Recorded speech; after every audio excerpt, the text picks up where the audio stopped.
good peaceful picket this morning. Yeah, really, we haven't done, even so, since 42 weeks, we haven't done any violence, you know. And what they are doing, look, shame on you, really waste of public money. It is. It is really, we are the ratepayers, and we are paying them. In England, in a democratic society, where Parliament said, yes, if you want to belong to the union, you can, and here they were denied it for nearly 18 months. Shame on us.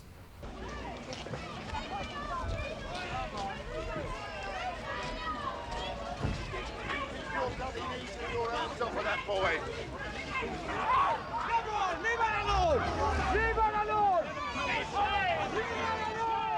The conditions of people. I mean, it was the longest, hottest summer, I think, that we've ever had.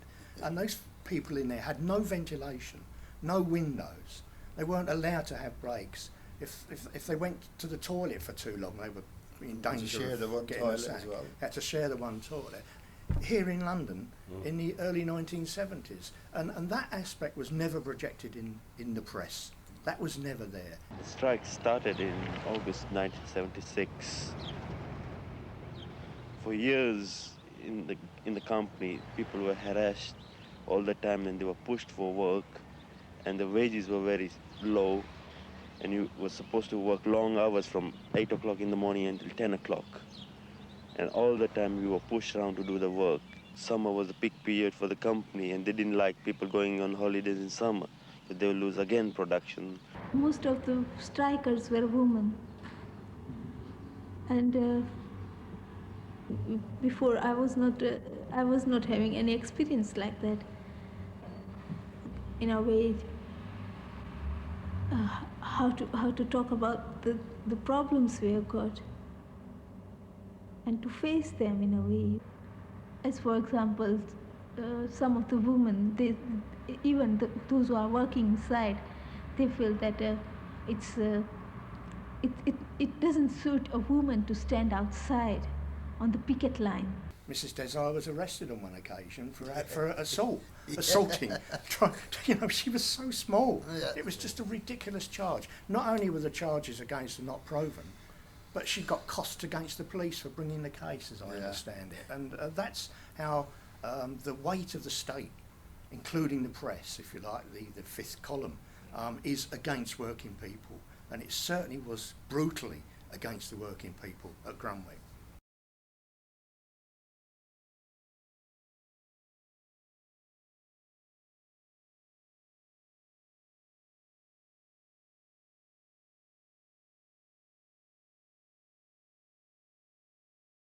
They just swarmed the place with police and made sure that the people that wanted to protest legally couldn't protest. They pushed them away from the gates, and you were talking about small Asian women that you wouldn't hear them speaking loudly. Never mind, you know, causing a problem. Why did they need, you know, loads of police down there? When there was very little demonstration, all you had was 7, 8, 10 people standing at the front, another 10 at the back. You had 200 police officers around them. Sometimes you couldn't see them, and they used to just get fanned out like that, and they let the van in, the lorries in, all sorts of manipulation was used to intimidate people down there. And the NGA got involved really through the local trades council, because I've been at a meeting with where Tom Durkin, who was leading building work at the time, was, and he told us about this. But at that time, the left on the regional council were in a minority of just one, and somebody went on holiday.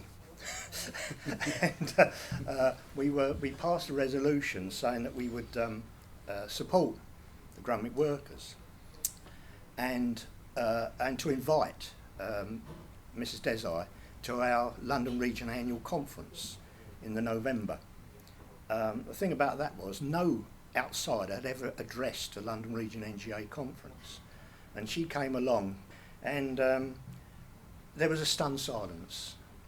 You got these really macho, almost misogynist union, the NGA at that time, hardly any women in it, certainly no coloured faces.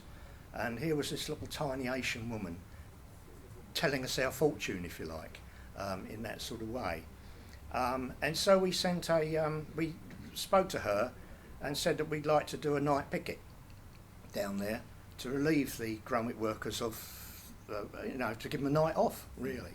The print workers initiated a new sort of line of approach for us industrially, was to insist that where workers have been maligned in the press, that they had a right of reply. And we actually got our members to stop the presses or to stop setting the type unless I was given the right of reply in the newspapers. And I think the first paper to do that was The Observer, which is strangely because it was a more liberal newspaper, if you like. But we gained the right of reply there, but the News of the World had refused, and so there was it never came out that night. It was as simple as that. And the following week they printed the right of reply. We were concerned that, here it was winter coming on and these people were still outside almost 9 months or so. And we felt that as trade unionists we had an obligation, not just a physical obligation, but a moral obligation. And bearing in mind that trade unions in this country were legal, and there was an act of parliament that allowed anyone with a majority of people in a workplace to belong to a trade union, and in this case they had the backing of the majority of the staff. And then lo and behold the LDC agreed with us, and they said, right, there'll be no mail delivered, there'll be no mail collected. And then we had Tom Jackson and Norman Stagg call us up to a meeting, myself, Archie and David Dodd. And they were really committed people, really good trade unionists and very much aware of the suffering. And a lot of people take that in as a consequence, people standing out there, particularly women, and Asian women at that. And again, our workforce was predominantly men. I think we had about 98% trade union membership. And so we decided to go to the meeting and we listened to what they had to say. And Norman Stagg became very tough. It was like the two cops, the nice one and the bad one. Tom Jackson was a gentleman, and so he said, we are the union, you got to do as we tell you. And I said, no, you're not the union. We're the union. Our members are the union. And we got to do what they tell us. But I said, out of respect, we came down here hoping that you, people in the top, would actually send a message out to any of the other branches that were being forced to continue the handling of the mail to not allow it to happen. But they weren't very happy. Tom Jackson, he told Norman Stagg to go away, go outside, please. And he said, look, under different circumstances, he said, we possibly might be able to do something. He said, but now with the law the way it is, sequestration against the union, and we had a dispute in 1971, we're still paying back some of the money for that, and financially we're not in a position to take on people like National Association of Freedom.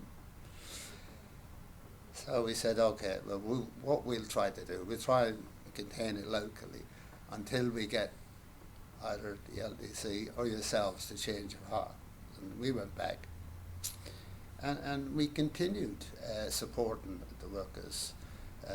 We had collections. We visited them on a regular basis on the picket line. And then lo and behold, about the LGC agreed to black the mail, and we done that, and all the other officers done it. And then they become under pressure themselves, so they had to rescind that decision, but we continued. We want to find out what's happening. We want one of you guys to talk to us and tell us what's happening.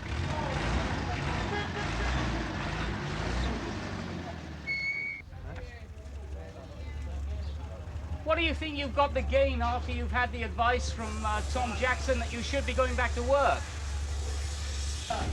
Are you expecting to stay there though until the end of your shift? Are you going to stay there until the end of your shift? Shut up. What's that? Keep quiet for 2 minutes, that's all we want. Christ the fucking Christ. Piss off! In the face of the decision at yesterday's meeting, are you still prepared to go ahead with this action now, despite instructions from the union and the fact that each branch is autonomous until itself. They make the decision, our branch has decided. Thank you, gentlemen. Would you be prepared to step in? Only 17 voted against taking this action of blacking Grunwick's mail. There were personal considerations, such as their wages, and there were 1 or 2 abstentions amongst these as well, and the possibility, of course, of possibly getting the sack. But even after the decision was taken, that was it. The branch was solid behind it, and we blacked Grunwick's mail. I mean, you can talk and talk, but when it comes down to it, if you refuse to handle their work, that's when they're going to start, moving, start acting upon it. I mean, all this saying, what we're doing is scandalous, and all the way the press is slagging us down. I mean, they don't give a damn about a small, firm like that. Could go out of business tomorrow, but they know what we're doing today. In blacking this work, it's the whole future of the trade union movement. We want to support these people. And, if it's the law or not the law. People are really worried about the law because the telegrams and support we've had from the rest of the country, it's been phenomenal, really, isn't it?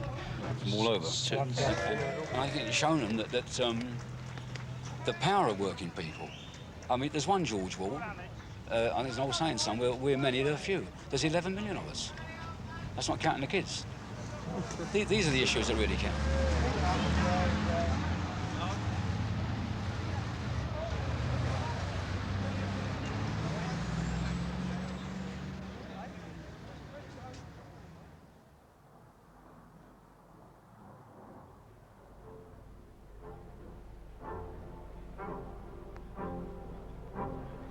I don't believe the Cricklewood men will continue with their blacking. I think they'll do what we asked them to do this morning, which is what the government has asked us to do. Keep the situation calm during the court of inquiry so as not to allow Grunwick's any excuse whatsoever but to accept the decision of that court. We've always been concerned about the legal position. For instance, we have never as a union broken the law. We suspect that our members at Cricklewood are doing that, and we would hope that they wouldn't. Sure, we're concerned about large fines which could be imposed upon the union if we were seen to be in the thick of this particular fight. If the law is being flouted by the postal workers, what in your view should be done? How should that action be approached? Should an alternative method of getting the post to the factory be introduced, or is this action through the courts? Well, of course, the post office could prosecute any postal worker who, contrary to his duty, delays or detains a postal packet. There's no doubt about that. If the post office won't prosecute, the Attorney General can. And one or the other of them, in my view, ought to take that action. You've got to say the law must be enforced, it must be obeyed. You can't say we will sacrifice one man or one firm because if we tried to enforce the law, there'd be an unholy row and a lot of people would suffer. How can it be an aspect of the common good that you should sacrifice one individual or one company in order to avoid spreading unpleasantness?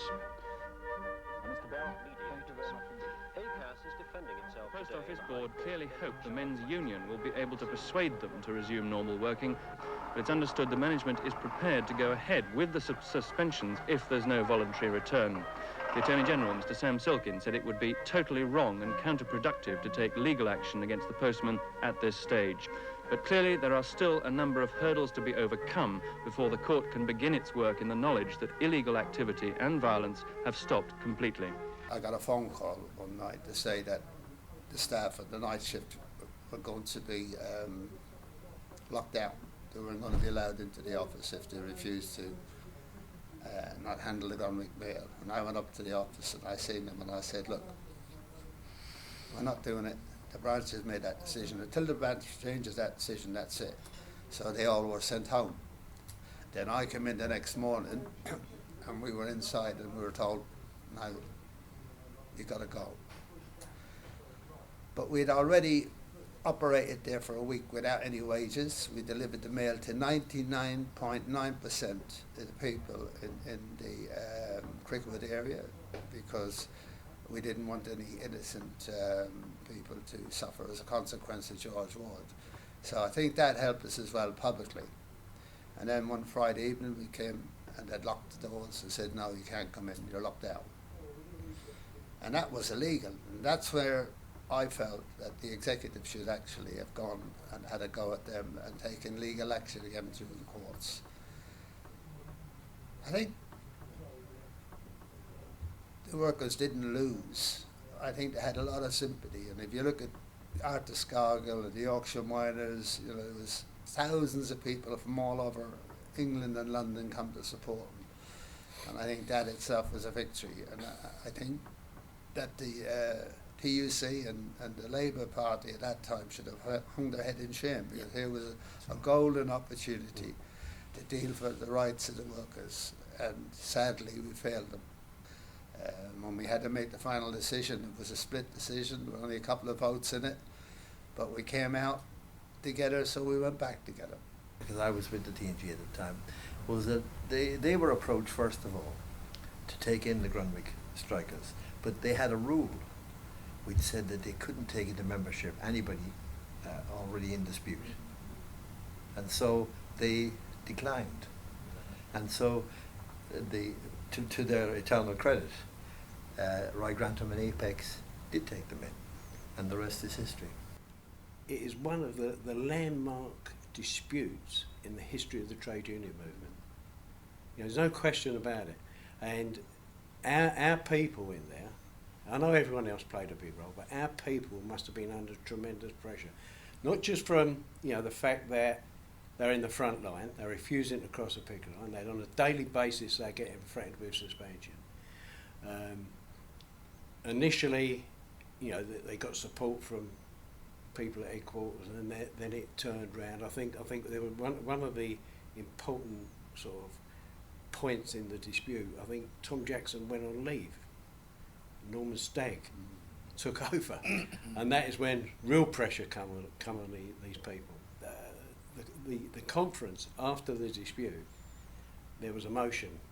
I think it came from London. I think maybe Ozzy Tooter moved it or someone like that. I can't remember. No, Derek Walsh moved it, and Derek Walsh moved the motion, sort of censuring the executive for not supporting our people in Grunwick as London felt they should have.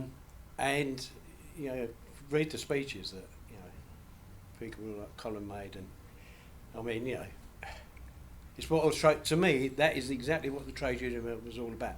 And the pair of them, obviously, they got fined by the union. They got fined by the union. There's about 10 of them, wasn't there? Yeah. They got fined by the union, and I think Droomy got a collection together. They collected so much money, they paid the fine off and gave it to someone else. They passed it on to someone else. It was a lesson in solidarity, really, wasn't it? Because I know my members blacked all his advertisements for his various companies in the newspapers and that sort of scene at the time. But the whole history of the movement, really, if you go back to the general strike, is a mass movement, people understanding just a gut reaction of what solidarity is all about. But the leadership failing when the real push is about to come, and I think that was true in Grunwick, and it was probably true in the general strikers as well. And in that respect, TUC sometimes should look at itself, you know, and some of the leaders of these trade unions. And you've got to remember that it went to the highest courts in the land, and the whole class establishment was against what the workers were trying to do. We saw that in the miners' strike, we saw that in Wapping, we saw that with Grunwick. When working people look like they're going to break through the system, the state shutters come down, and it was a Labour government that allowed the special patrol group to go in to beat other workers over the head or on the picket line. I'm a member of the Labour Party, long-standing, but I think that was shameful, that there was a Labour government at that time who didn't have the guts to do what was needed to do. Because you've got to remember, this George Wald was a really, really nasty, evil employer of the worst type. I don't think I've ever seen a worse employer than George Wald. Tom Jackson did say that you know, he was worried that there would be legal action against him, and all the funds could be sequestered, and it could be it could be the end of the union. You know, to me, it wasn't a matter of money anyway. It didn't matter. To me, it was about people that wanted to be part of a union, of which we were, and we had a mandate from our branch. The LDC had a mandate from all the delegates all over London. And so, you know, Tom really could have said, well, you know, take Colin Maloney and then put him in prison. We were prepared to go to prison for believing what. It didn't matter. It wouldn't have affected the executive members, because they would have said, well, we told them to go back, and they didn't go back. What could we do about it? You know, you have to take the law against them. And we were threatened by Ward's legal advisors, you know, that they would get us chucked out of our homes, and they would, you know, take us to court, and we'd end up paying big fines, or we would go to prison. We told them, look, but if you think that's the right thing to do, isn't it simpler to do the right thing and recognise that people have a right to belong to a union? All they're asking for is just to make sure that the conditions are improved. You had women there who were pregnant, weren't allowed to have prenatal care. You had women who had babies that weren't allowed to give that extra couple of weeks or months it takes to settle in with the baby and then go back to work. None of that was allowed. They were not allowed to do that. And, you know, that wouldn't happen in any civilized country. And yet, sadly, the leadership at that time and the government at that time were of us, the working classes. And they didn't seem to have the same feelings that we had as a small little branch in Cricklewood. And I have no regrets. The only thing I'm sorry about is that we didn't use the power of the people to... But you were prevented from doing that, weren't you? Yeah, and that was it. We done our best we could. It was test case. The thing is that who is challenging that case? It's important. Management take challenge, and they got victory. For trade union also it was challenge, but they didn't take that challenge. They just pulled them back because of their own self-interest. I think it was a bit of a dummy run for these sort of shady organisations in the background, like the Freedom Association. A couple of years before, you'd had the building dispute and the Shrewsbury pickets, and now a lot of that's coming out about how they were fitted up, and they won't release the government papers. And I think that they were getting prepared, you know, the people who own this country and run this country were getting prepared for a big fight in the 80s, which we had with the miners. And it was a dummy run over there at Grunwick. And because the trade union movement at the highest level, I don't think understood that, it made us weaker when the big fight came. It wasn't far away from an election. I think a lot of pressure came on Tom Jackson and the union's leadership to get it sorted out. And the promise was, ACAS is going to sort it out. There's going to be an ACAS inquiry, and ACAS is going to come down on the side of the law, as you said. It was you had a legal right to belong to a trade union. So, you know, leave it. That's the way it should be dealt with. Well, people listened at the top. These days didn't. People at the top listened to that, and of course, ACAS did come down and said these people have got a right to. And Ward turned around and completely ignored it. The 1975 Act, the Employment Protection Act, was brought in by Labour as a result of the union pressure to bring it in. And it seemed to give the right to recognition if a majority of the workers voted for it. But of course, the Ward and the NAFF challenged this on a technical point, that in fact they hadn't balloted all the workers, including those who were still in the place. And it was Lord Denning, as John said, and he was then the most eminent judge, very eccentric character. But he in fact, I think, foreshadowed the Thatcher legislation. He did. Because he was the first to take on unions since, in legal terms, since the 1906 Act. And he in fact pronounced on the 75 Act that the ACAS ballot, which was overwhelmingly in favour of recognition, didn't count legally.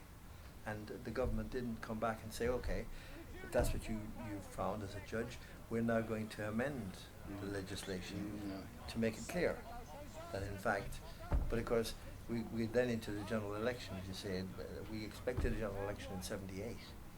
Remember, Jim Callaghan didn't call it in the autumn, and as a result we went to 79, the winter discontent intervened, and the rest sort of went against Labour. You asked about the lessons and what could I mean, Norman in his book, which I think we should get onto the pictures, but at the very front, the front, it's got all the key people from the union. He's right. In the front, Derek Walsh, John Taylor, Colin Maloney, and David Dodd, and others obviously in there. But more importantly, in the chapter itself, he makes 2 points that I take from it. First of all, the mass picketing actually had no effect. Absolutely no effect on the dispute. What really got at Ward was the postal workers getting him by the curlies. And in fact, they were very worried that in fact they would lose the dispute because they would lose. And that's a big lesson. You need effective industrial power of that kind to actually win in this kind of dispute. So with that, why couldn't we win? And we come back to the law. And because the situation was circled round with legal restrictions, and they could threaten the union, very real threat, by the way. When sequestration is not a thing you can walk away from. The miners had the same experience. You lose everything. You lose the buildings. You lose control of the union. And so it was a very real threat. But the problem was that we weren't able, through the TUC and the union headquarters and the Labour Party, to find a solution that would have dealt with Lord Denning and dealt with the legal snares that were brought up. And I would see that as a key lesson, still remains today, that we've got to look at 2 things always. First of all, you've got to have some real purchase in a dispute before the employer will actually shift. But then you've also got to, I would say, reform the laws, because we can't get away from balloting and stuff, but reform them in such a way that workers can take effective action without the fear of employers using lawyers to go into court and throw injunctions and other spanners in the works. If we did that, we would restore, I think, some of the power of trade unions, which we need to, and rebalance this society. The book is first class. You've got the chapter. He's got it all in there. But there's something else I think that needs to be learned from Grunwick, and it is that the generation of workers now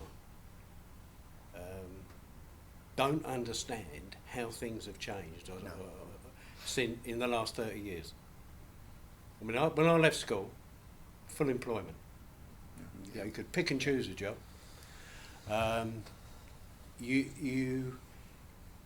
This country before Thatcher had the best occupational pensions in the world. Yeah. It's now got the worst occupational pensions. Well, they've more or less disappeared, occupational pensions.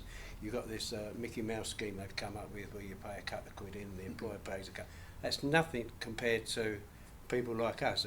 You know, we're benefiting from. We're benefiting from the generation who went before us and built things like decent pensions for workers. If you had said to me when I was in my teens and 20s that most people leave school would go into a short-term contract or a no-hours contract, all these schemes that they've come up with to undercut people, and you know, if people was to tell me in those days that people's conditions would become that bad, I wouldn't have believed it. I wouldn't have believed it, because it wasn't the world that we was born into. I mean, you know, I brought a family up working for the post office.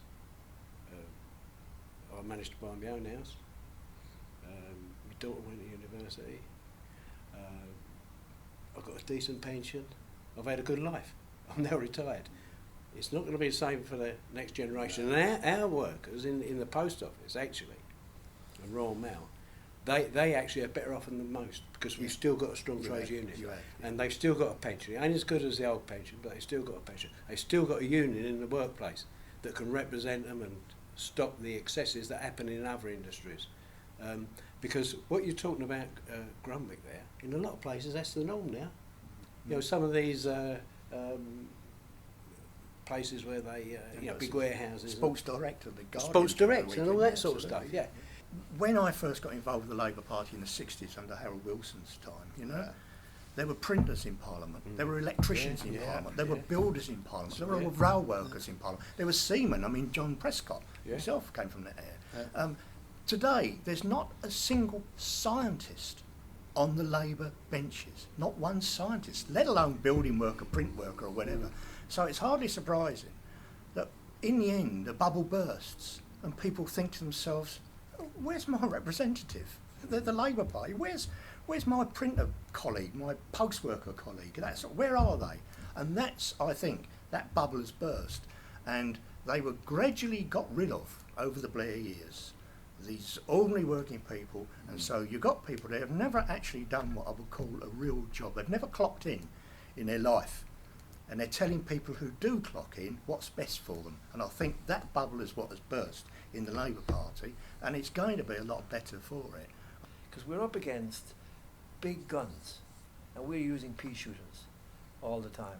So one of the great failings I feel is our lack of interest in history, in our history. We like history as a romance, a legend of all the great battles that we won and the great defeats that we had. But we very rarely chew over episodes like this one and actually say, right, let's put aside, analyse it. Let's put aside for a minute the glory and let's see what happened here. We need more of that kind of analysis, which people can look soberly at and discuss. History is important, and we wear our history on our backs, but we don't learn from it. And it's not just true of trade unions, it's true of all organisations. History is there purely to periodically pay lip service to. It doesn't inform what we do today. So I think that through your education department, you've got a great role to play in this union and in other unions in bringing out some of the lessons for people and actually getting them to learn them. I think that's true, and because part and parcel of the problem is that the history of working people is not actually taught in schools. I mean, they all taught the kings and queens. They could probably name them back, going back to Henry VIII or whatever. But in terms of Wat Tyler or the Peterloo Massacre and these sort of things, are just erased from the official history, when the reality is they were the Grunwicks of their day. That's what they were. That's right. Wat Tyler was totally deceived, wasn't he? John Ball? Yeah, they were totally deceived, and working people today are totally deceived by the government or the establishment from time to time. They were the Grunwicks, and we should learn from that. And as has been said, the education department of any trade union should make those important issues in terms of their curriculum. When I look back over 30, 40 years, 50 years almost involved in the trade, same as everyone else there. And, you know, some of the lessons that maybe we need to look at. I mean, when I was in my teens and 20s, I went on all the demonstrations against the Industrial Relations Act and against the place of strife. You went there anyway. Pushing the push. If we had an opportunity, to implement in place of strife, right? Instead of what we've got from Thatcher, we'd rip their arm off for it. Give our back teeth for So it. if there's a lesson that the Labour movement is, you know, get a Labour government, but you do deals with that Labour government, and you know, do deals about people's conditions of work, representation. When you look at the, you know, in the past, you know, the idea of workers being on the board, you know, if you was on the left, you have a laugh. What do we want workers on the board? We're going to have a revolution next week. You know, it was all based on that you were so strong and you was going to move to this stronger position and you were going to create this new world. Well, it didn't happen, right? Yeah. So you've got to look at your tactics and you've got to look at, right, what would we do if we were lucky enough to get another Labour government, if we're strong enough to get another Labour government? The trade unions' relationship with them has to be different. Doesn't mean you just go. Doesn't mean you just go along with everything they say, but you've got to do deals with them, and you've got to make sure that someone like Thatcher can't come along, or like Cameron come along in the future, and get into a position of power in the country, because we haven't been able to deliver for our own people when we had the opportunity. That's right. But the other side of that coin is I agree absolutely with you. But the other side of that coin is you also need a Labour government that understands the aspirations and the needs of working people. Absolutely. Yeah. And that's been lacking. It's interesting. One of the things you mentioned about workers on the boards here, Norman mentioned John Stonehouse was, of course, the Postmaster General. At this time. And he was asked for, you know, that there should be more workers on the post office board, and there was a serious discussion about having him at one point. And he said, because they wouldn't understand, well, because it's far too technical management issues for the workers. And of course, blow me, a year later, his trousers is found on the beach in Miami or Miami. Turns up and he's in Australia. Yeah. And next he's in jail. Yeah.